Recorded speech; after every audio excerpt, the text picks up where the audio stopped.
Bentornati. Il Covid, la crisi, questo periodo che ci ha costretto in casa, quindi a rimanere chiusi nella nostra dimensione domestica, ci costringe a riflettere, a fermarci un attimo e a pensare alla nostra vita. È la stessa cosa che vi costringerà a fare questo romanzo, Il commesso di Bernard Malamud, davvero un bellissimo libro che vi consiglio, ho appena finito di leggerlo. In questa storia ci saranno veramente moltissime riflessioni da fare. I protagonisti non solo agiranno e tenteranno quindi di andare avanti, di portare a compimento le loro passioni, le loro anche false illusioni, le loro speranze, ma sarà veramente anche un'occasione proprio per riflettere, per fermarsi a pensare. Vedremo il protagonista, che è il proprietario di una drogheria, che sarà sempre fermo davanti alla sua vetrina e osserverà il mondo. Come direbbe Pirandello, si vede vivere ma non vive, ed è quello che gli succede davvero. Il protagonista è Morris Bober. Bober nel linguaggio yiddish significa proprio una cosa di poco conto, che non vale niente. Infatti la sua vita è una vita miserabile, una vita meschina, potremmo dire tranquilla, semplice, umile. È un piccolo droghiere che vende i suoi prodotti da mattina a sera e non riesce a sbarcare lunario, fa molta fatica perché nella sua via è arrivato lo straniero. Ecco, la minaccia, ricordatevi, viene sempre dallo straniero. Arriva un tedesco, non a caso proprio un tedesco, visto che il protagonista è di origini ebraiche. Questo straniero arriva nel suo stesso quartiere e apre un nuovo negozio, sempre di generi alimentari. Lo apre dietro l'angolo. Da quel momento inizia a perdere molti clienti. Ne aveva già pochi, ma ne perde sempre di più, e per questo motivo gli affari iniziano ad andare sempre peggio. Ed è interessante perché lui trascorrerà moltissime ore dalla mattina alla sera fermo, immobile, in attesa di clienti che non si presentano più. Alcuni li perde e in generale la clientela diminuisce sempre di più perché vanno a comprare nel nuovo negozio, che è super rifornito, che è nuovo, moderno, tinteggiato di fresco, quindi rappresenta forse anche il progresso, la modernità che incombe, che cala dall'alto. E questo piccolo droghiere invece è una persona umile, una persona semplice. Ci viene detto che la sua qualità più importante è quella dell'onestà. Lui è sempre stato onesto, non si è mai lasciato corrompere, non ha mai imbrogliato nessuno, è sempre stato ligio al dovere, ha sempre lavorato, ma come dirà lui stesso non è mai riuscito ad arricchirsi, non solo materialmente ma soprattutto anche moralmente, cioè non ha mai soddisfatto i suoi desideri, non è mai riuscito a realizzare le sue aspirazioni. E vedrete che la moglie Ida, quando si sono sposati, insomma, non per cattiveria, però di fatto lo ha indotto a non terminare gli studi perché dovevano ovviamente mantenersi. Era in arrivo la loro figlia Helen e quindi Morris decide di abbandonare gli studi, non diventa farmacista, quello era il suo sogno, e inizia quindi a fare il droghiere. Compra questo negozio e vende i generi alimentari, e le giornate trascorse dietro la vetrina diventano l'occasione per riflettere sulla sua vita. Lui osserva i vecchi clienti che ora si riforniscono dal negoziante nuovo, quello che è appena arrivato, da quello Schmitz che lui inizia ad odiare, insomma di notte va a fare gli appostamenti davanti a questo negozio, mette le mani così, no, sulla vetrina e cerca di guardare dentro, cioè cerca di penetrare il segreto del suo rivale, cerca di carpire delle informazioni, di capire perché del suo declino. In realtà metaforicamente cosa sta facendo Morris? Sta semplicemente riflettendo sulla sua vita, sta tirando le somme, no? Sta cercando di farne un bilancio, di capire se la sua vita sia veramente valsa qualcosa, se sia stata utile in qualche modo, e lui arriva alla conclusione di averla sprecata. Non ha studiato, non è potuto diventare un farmacista, il suo sogno quindi è rimasto infranto, e soprattutto non avendo soldi non riesce a mantenere sua figlia Helen agli studi. Lei è costretta a trovarsi un lavoro, non potrà iscriversi all'università e questa sarà un'altra fonte di grande sofferenza per lui. Il sogno mancato, l'atto mancato, come direbbe anche Freud, è veramente il segno e il sintomo di una malattia, di un disagio. È molto pirandelliano anche questo personaggio, è questo Morris Bober, questa piccola cosa, perché nel linguaggio Yiddish significa proprio una cosa che non conta niente. Ecco, lui è convinto che la sua vita sia stata inutile, ha lavorato tanto, dice, ma non ho raccolto assolutamente niente. La sua vita si può tradurre in una inutile e perenne attesa, un'attesa che non ha mai fine, guarda dalla vetrina e si vede la vita scorrere davanti agli occhi, proprio la sente scivolare tra le dita, ma non può farci assolutamente nulla, avrà un destino tragico, cercherà in tutti i modi di migliorare la sua condizione, ma inutilmente. Cioè Bober è veramente un personaggio che è fatalmente segnato, quindi ha un destino che deve compiere e non si può sottrarre, non può veramente venire meno a questo suo destino, veramente è stato segnato dalla nascita e non può fare nulla per cambiare alcunché. Quindi ci sono anche molti elementi dell'Odissea, è veramente, potremmo anche definirla un'Odissea moderna da questo punto di vista, è un predestinato, perché c'è proprio l'idea che alcuni nascono fortunati, come dice Morris Bober stesso, e altri no.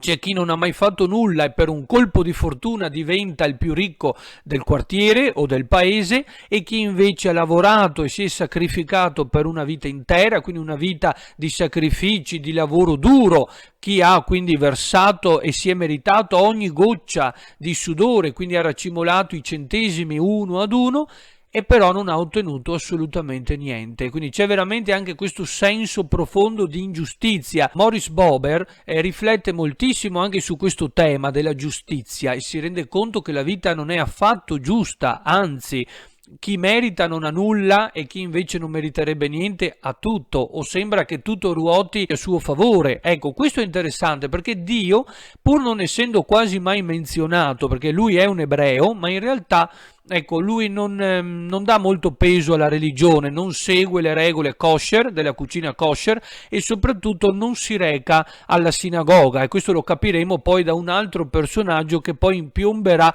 all'interno della sua vita e la scombussolerà completamente. Però ecco, dicevo, pur non essendo mai nominato, Dio è sempre in sottofondo, si nasconde dietro le cose, è quel destino, quel fatto, non si capisce bene se ci creda o meno fino in fondo. È un ebreo, però Morris dirà: mio padre mi ha sempre insegnato che il vero ebreo è colui che ha un cuore buono, colui che rispetta la Torah e che si comporta bene. Però ecco, non dà peso poi a tutti i riti, alla liturgia, a tutte le tradizioni, come appunto le regole della cucina kosher e così via.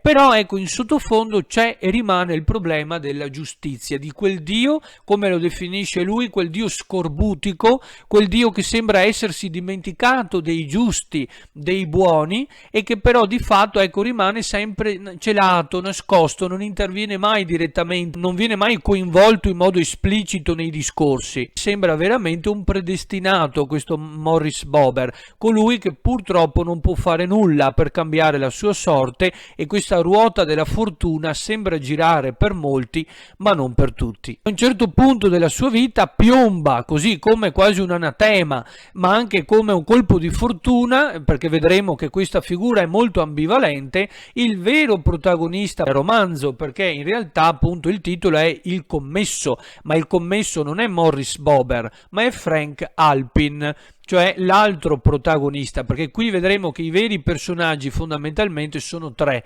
Morris Bober, che è il protagonista ed è il proprietario appunto del negozio, questo Frank Alpin di cui adesso parleremo, che diventerà il suo commesso, il suo aiutante, ed è appunto colui che dà il titolo anche al libro, e poi la figlia del droghiere, quindi del commerciante, che si chiama Helen Bober appunto. Frank Alpin, questa figura, questo vagabondo, questo poveraccio, anche lui una cosa di poco conto, anche lui in fondo è un Bober, non perché appunto è un membro della famiglia, perché non c'entra assolutamente niente, però di fatto è un Bober, uno che non conta niente, un vagabondo che è girovagato per mezza America in lungo e in largo. Lui dice di venire addirittura dalla California, quindi dalla costa ovest, è arrivato alla costa est a New York, ed è un miserabile, un vagabondo, colui che di notte all'inizio vedrete che ruberà del cibo a Bober proprio per sopravvivere, perché non ha un lavoro, è squattrinato, e si metterà poi ad aiutarlo. Così di punto in bianco, non chiede neanche il permesso, si intrufola in cantina e inizia poi ad aiutarlo nel suo lavoro quotidiano. Vedrete che poi Bober si ammalerà, quindi ci sarà un periodo in cui l'unico che riuscirà a mandare avanti gli affari sarà proprio il commesso, tra l'altro di origini italiane. Questo Frank Alpin quindi rappresenterà la modernità, il progresso. Lui è giovane mentre Bober è vecchio. Bober ha fallito, non è riuscito nel suo intento nel realizzare i suoi sogni. Frank Alpin invece tenterà di seguire le sue orme, quindi di continuare su quella strada. Vedrete se ci riuscirà o meno, non anticipo nulla. Morris Bober e Frank Alpin in realtà sono l'uno l'alter ego dell'altro, quindi sono due alter ego, e anche il negozio stesso è un alter ego di questi due protagonisti, perché il negozio da un lato è una gabbia, è un qualcosa che soffoca queste aspirazioni. Perché questo negozio ha costretto Morris Bober a rimanere sempre lì, a non potersi spostare, sembra quasi una catena che lo tiene imprigionato, perché questo negozio di fatto, quando lo ha acquistato, lo ha assorbito completamente, deve rimanere in negozio tutto il giorno, 7 giorni su 7, non si può allontanare, quindi di fatto il negozio gli impedisce di poter vivere, di potersi esprimere liberamente, di poter anche fare qualcosa di diverso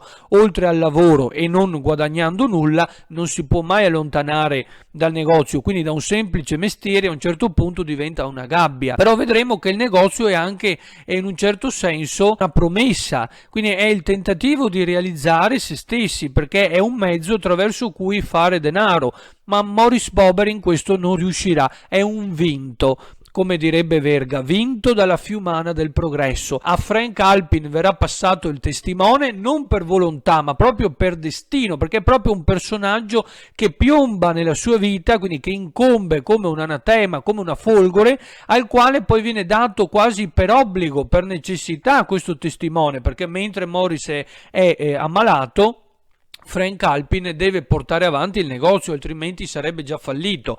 E vedremo che Frank Alpin, non lo dice neanche l'autore, però fa intendere che forse lui ci riuscirà, cioè riuscirà a cambiare la situazione. Quando poi Morris morirà, perché purtroppo, vi ho detto, è un personaggio che è fatalmente segnato, sarà costretto quindi poi a morire per una cosa da nulla, di poco conto. Lui voleva a tutti i costi spalare la neve di fronte al suo negozio e si prenderà la polmonite, quindi morirà, perché era già debole, già debilitato, non si veste in maniera adeguata, quindi esce senza il suo cappotto e quindi morirà.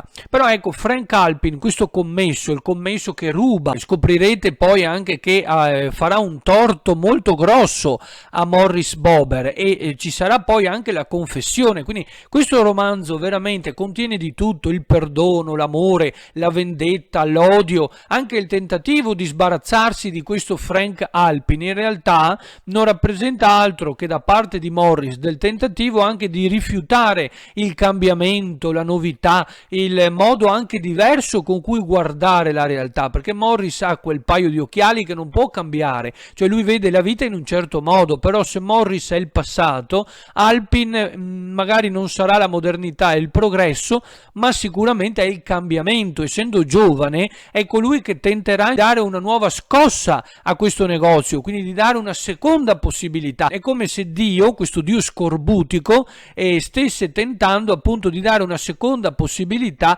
a questa famiglia, perché vedremo che di Helen, figlia quindi di Morris, si occuperà poi Frank Alpin, perché tra i due nascerà anche una grandissima storia d'amore, ma è una storia molto turbolenta e tormentata, e attenzione, non è mai una storia d'amore alla Romeo e Giulietta, o comunque non è un amore che è subito corrisposto, e attenzione, è un amore veramente travagliato, molto complesso. Vedrete che ci sarà anche un episodio in cui non si capisce bene se il rapporto sessuale sia stato consensuale o meno, quindi fino alla fine Helen avrà i dubbi se questo rapporto sia stato un abuso, quindi un abuso sessuale, oppure se sia stato un atto d'amore. Inizialmente lei lo detesterà a morte, lo odierà, poi invece alla fine non ci viene detto nulla, ma sembra che i due poi saranno destinati addirittura a sposarsi e di nuovo a perpetuare, quindi a ripetere quella stessa vita che avevano già vissuto i suoi genitori, Ida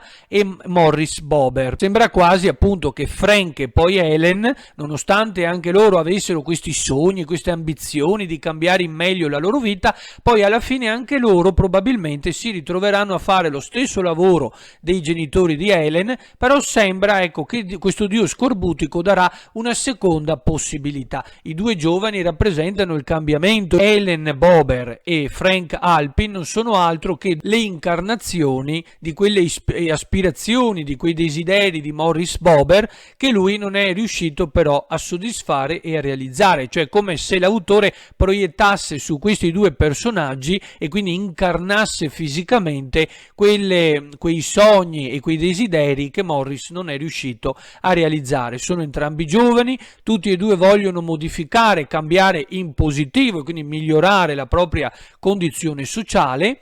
Helen purtroppo anche lei non può continuare gli studi, deve lavorare, tenterà di partecipare a qualche corso serale, sarà una strada molto lunga e vedremo appunto che sarà proprio Frank poi ad aiutarla e a farsi carico delle sue spese. Il terzo tassello molto importante è appunto l'amore che si creerà, quindi che sboccerà tra i due personaggi, quindi tra questo commesso e poi appunto la figlia del droghiere, un amore veramente tormentato e travagliato. Lei vorrebbe migliorare la sua condizione sposando o comunque frequentando un altro ebreo, sta studiando all'università, sta per laurearsi e diventare un grande avvocato, rappresenta proprio il riscatto che qui dovrebbe avvenire attraverso il matrimonio, ma lei vorrebbe essere indipendente, lei non vuole fare la fine dei suoi genitori, non vuole essere succube del marito, quindi qui abbiamo anche il tema dell'emancipazione femminile in un certo senso. Vedrete che nel romanzo si darà una grandissima importanza e un grande valore all'istruzione. L'istruzione è veramente fondamentale. Questo autore martella continuamente il chiodo sull'istruzione ed è veramente importante, ecco, lo ribadisco anch'io, l'istruzione veramente può essere un ascensore sociale, ci permette di migliorare sia la nostra condizione economica ma anche proprio il nostro spirito, la nostra interiorità, ci rende persone migliori sempre per gli altri ed è quello che succederà anche ad Helen, che potrà quindi poi continuare gli studi e riprenderli grazie a questo commesso che veramente, ecco, è anche ambiguo perché all'inizio sembra quasi un parassita, qualcuno che si vuole imporre a tutti i costi, però poi vedremo che di questo parassita non potranno più fare a meno e veramente rappresenterà forse anche il riscatto per questa famiglia. Tutto veramente quello che succede sembra voluto dal fato, dal destino. Nulla di tutto quello che loro vorranno cambiare potrà essere modificato di una virgola, cioè avrete proprio questa sensazione da parte dei personaggi di voler fare qualcosa di grande, sentono di essere stati creati per veramente cambiare il mondo, per diventare persone migliori, quindi per fare qualcosa di veramente eccezionale, ma non ci riusciranno perché saranno fatalmente legati al loro destino e poi scoprirete che cosa succederà. Arrivederci a tutti.